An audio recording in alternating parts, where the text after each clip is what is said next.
함 6효는이 인상으로 치상하나니 앞서에 강의했던 것을 다시 총합하면 함께의 6효라 하는 것은 인신, 사람의 몸으로서 모든 효의 상을 취하고 있는 특성을 가지고 있는 것입니다.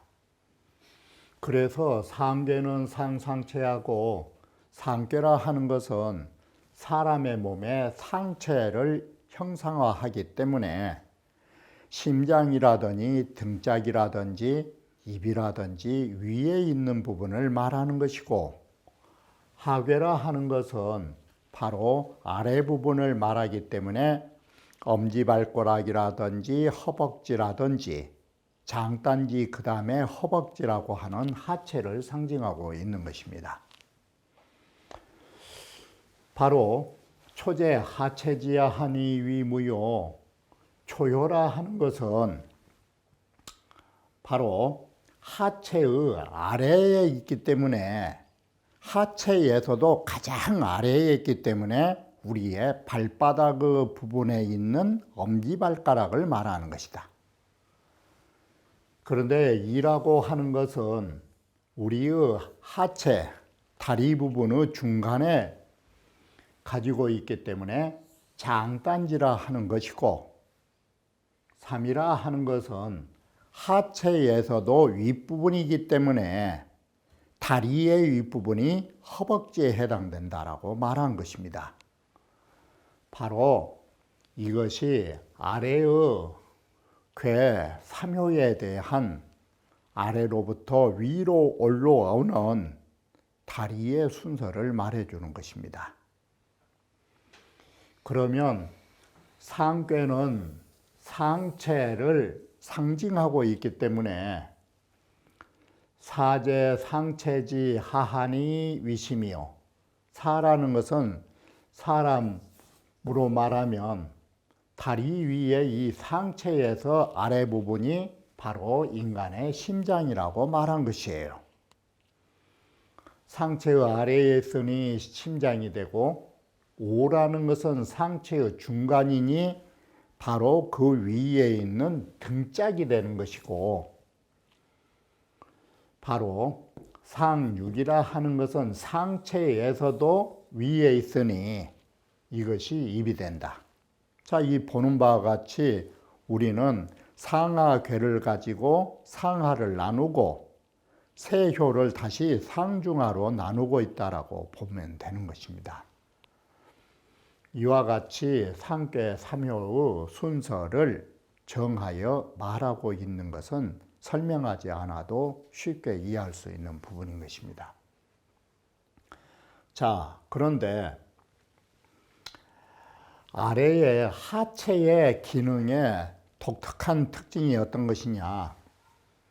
엄지발가락과 장단지와 허벅지라고 하는 이 하체라 하는 것은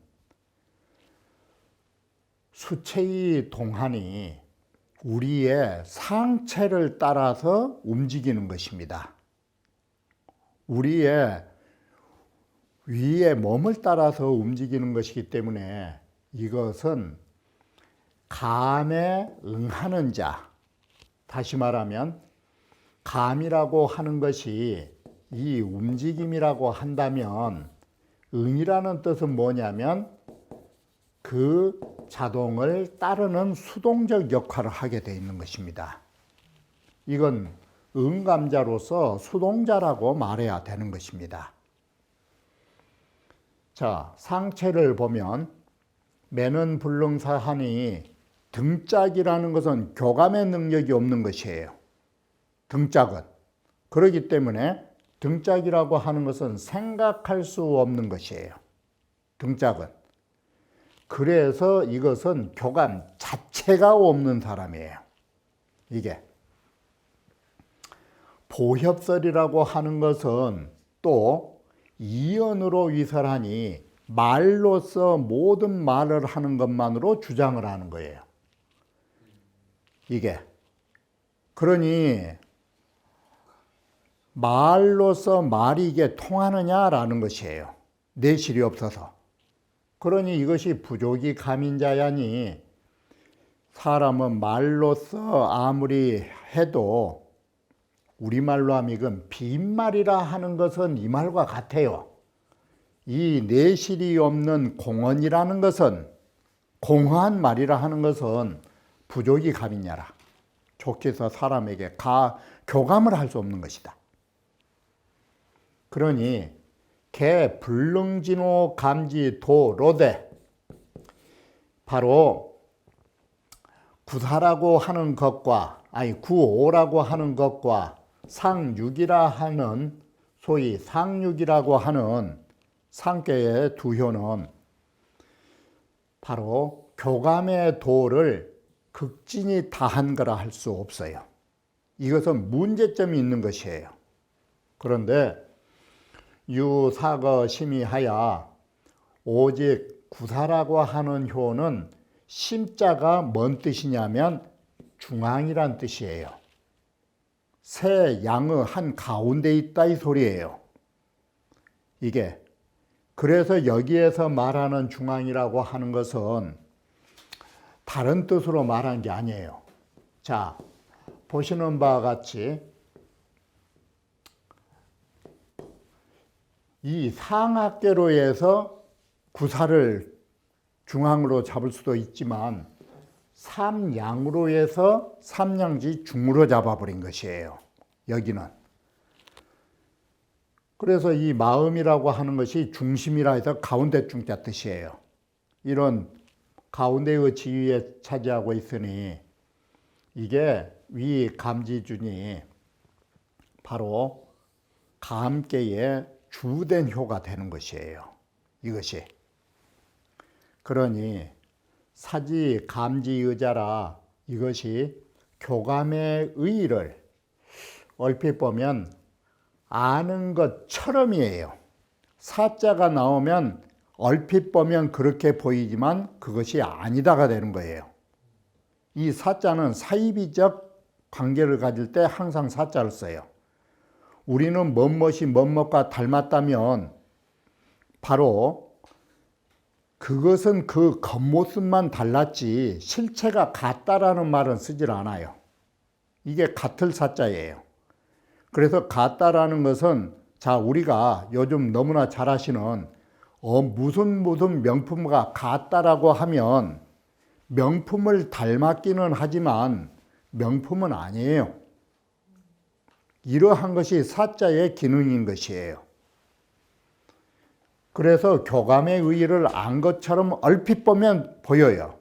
그러나 아니다.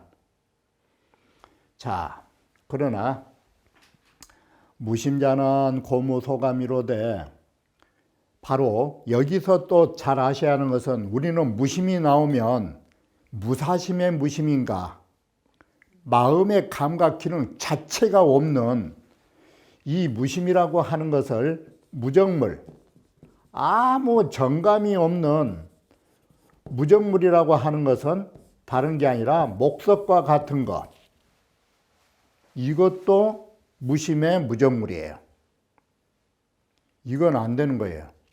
그래서 무심이라고 하는 것은 할 때는 여기는 사심이 없는 무심이 아니에요. 정식 자체 이 뜻정자에다가 알식자 하면 감정과 어떤 식견을 그 자체가 없는 그런 존재를 무심이라 할 수도 있어요.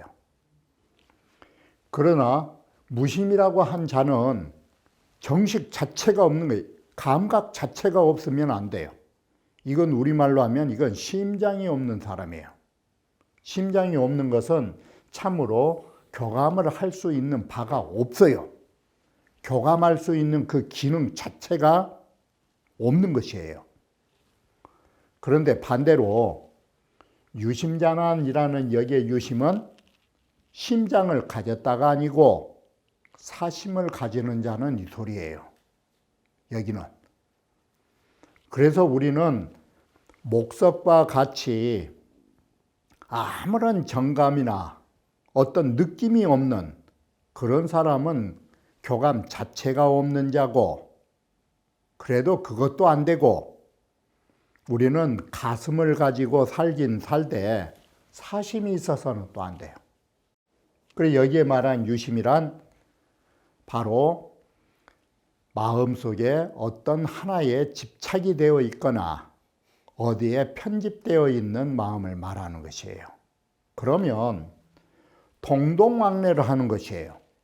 동동이라는 것은 사심을 가지고 저 사람과 오고 가고예요. 오고 간단 말은 주거니 받거니 한 것이에요. 그러한 마음을.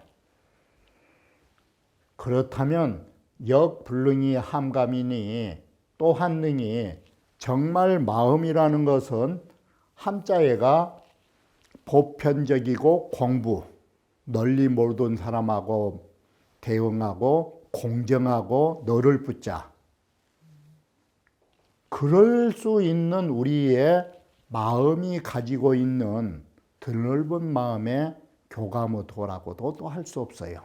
사심이 있으면. 자, 이렇게 보면은 정말 우리가 교감하는 도는 어렵다라는 것이에요.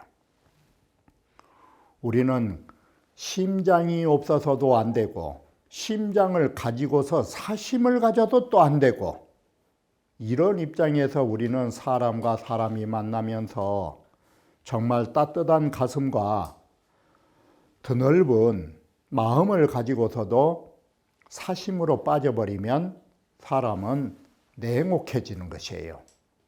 어느 사람에게 좋아하면 반대로 어느 사람에게 냉혹한 거예요. 이게 그런 편협성을 갖게 되고 내가 좋아하는 사람에게는 무한한 뜨거운 마음을 가진 것이에요. 이건 안 되는 거예요. 이렇게 우리는 마음을 가지고 교감한다는 것이 결코 쉽지 않음을 말해주는 것입니다. 그래서 대전에 와 이 말이 개사에서 바로 공자께서 이런 말씀을 하신 것입니다. 우리에게 진정한 교감은 뭐냐? 부역은 무사야며 무의야라. 바로 여기에는 역자를 썼지만 주역에 올리라 하는 것은 그랬지만 실제로 여기는 주역으로 말하니까 그러지, 여기에서 말하고자 하는 것은 사람의 마음이라 하는 것은 이 소리예요. 이 역자가 우리의 마음의 근본자리라 하는 것은 여기 역자가 마음의 근본자리예요. 우리 사람의 마음의 근본자리는 무사야며 무의하라. 어떤 생각이 원래는 없고 자기도 없다. 이 말이 뭔 말이냐면 중용을 보시면 쉽게 알 수 있어요. 희로애락지 미발을 이 소리예요. 희로애락이라 하는 것은 생각이자 자기로 나온 것이에요. 우리 마음의 성품자리는 뭐냐?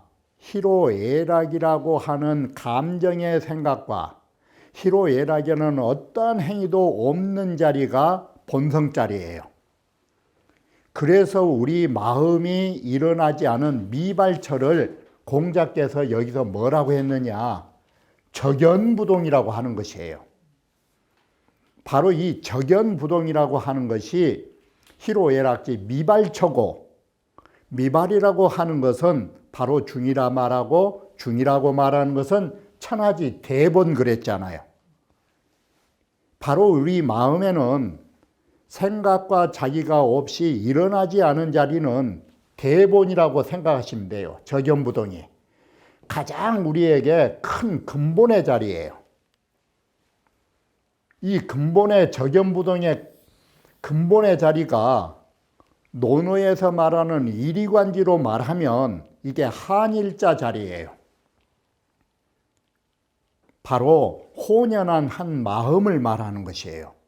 마음이란 이렇게 본체의 입장에서 보면 이와 같이 적연부동한 것이에요. 이런 본체를 가지셔야, 근본이 있어야 거기 다음에 작용이 나온 것입니다. 자, 이와 같이 적연부동이라가 이렇게 고요히 사물을 접촉하지 않은 자리에서는 정말로 아무런 것이 없이 그야말로 무성무취예요. 이것이 소리도 없고 냄새도 없이 무성무취로 정말로 우리의 마음의 근본자는 그러다가 감히 수통 천하지고 하나니 어떤 사물과 만나면 그게 죽어버린 볶아버린 곡식싹이 아니라 곧바로 반응한 것이에요. 그게 감이에요. 어떤 사물과의 감촉을 하면 마침내 천하의 모든 일들, 고자는 일사자 뜻으로 이 세상의 모든 일과 통한다. 이게 일이관지의 관자 뜻이에요. 바로 하나의 마음으로 어떤 일을 만나면 범응곡당이에요. 일이관지 주에서 말한다면 널리 응하고 굽이굽이 모든 일에 당하면서 그야말로 수류하게처럼 물이 막힘없이 흐르고 하나의 꽃송이가 피어난 것처럼 이런 작용이 나오는 것이에요. 이게 묘영처예요. 감이수통 천하지고는 정말 이 오묘한 작용으로 발산되는 것이에요. 우리는 이와 같이 현상계의 모든 일과 감응하면서 안 되는 일이 없어요. 바로 이러한 말을 했듯이 우리는 함께에서 특히나 구사라고 하는 마음자리에서 적연부동과 감이수통 천하지고라고 하는 대본처와 그야말로 천하의 대용을 동시에 갖춰야 하는 것이에요. 이것이 교감의 어려운 점이에요. 그래서 필여시 후에 반드시 이와 같이 공자가 말씀하신 것처럼 적연부동하다가 감이수통 천하지고라고 하는 본체가 정립되고 거기에서 오묘한 작용이 일어나야만이 비로소 함감이라고 말해요. 그야말로 함자는 이렇게 보시면 쉬워요. 이 세상 모든 일에 통할 수 있는 그 자리가 함자 뜻이에요. 이게 만약에 적연부동하지 못하고 어디에 집착되어 있으면 이것은 모든 일에 통할 수는 없는 것이에요. 이렇게 해서 가히서 모두 다 모든 데에 널리 감응할 수 있는 도라고 말할 수 있다라고 하는 것입니다. 바로 여기에서 우리는 함께의 구사에서 마음이라고 하는 것이 어떻게 해야 사심이 없이 모든 사물을 대할 수 있는가에 대하여 자세히 말하고 있는 것입니다. 우리는 사심이 없이 교감을 하려면 어떤 사람을 만나기 이전부터 적연부동한 근본자리가 있어야 우리는 그 어떤 사물을 대하면서 작용처에 바로 교감의 도를 공정하게 할 수 있는 것입니다. 근본적인 희로애락 미발의 큰 근본이 정립되지 않은 사람이라 하는 것은 뿌리가 없는 나무와 같으므로 아름다운 꽃을 피울 수 없는 것입니다. 바로 공자께서 말씀하신 적연부동과 감이수통 천하지고라고 하는 이 글은 근본적인 본체와 우리가 현상에서의 묘용의 관계를 가지고 교감의 의의를 밝힌 부분이라 할 수 있는 것입니다. 이것이 바로 우리는 어떤 사물을 만나기 이전에는 적연부동의 근본자리에서 계셔야 하는 것이고, 그러다가 어떤 일을 만나면 바로 거기에 상응하는 도리를 널리 비춰야 하는 것입니다.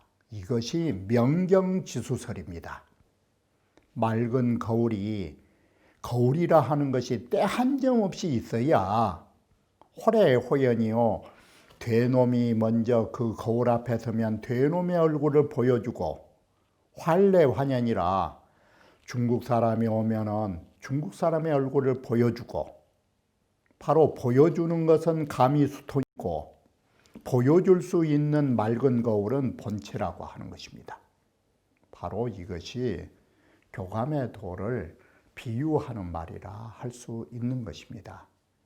그러면 다음 기회에 이어서 말씀드리기로 하겠습니다.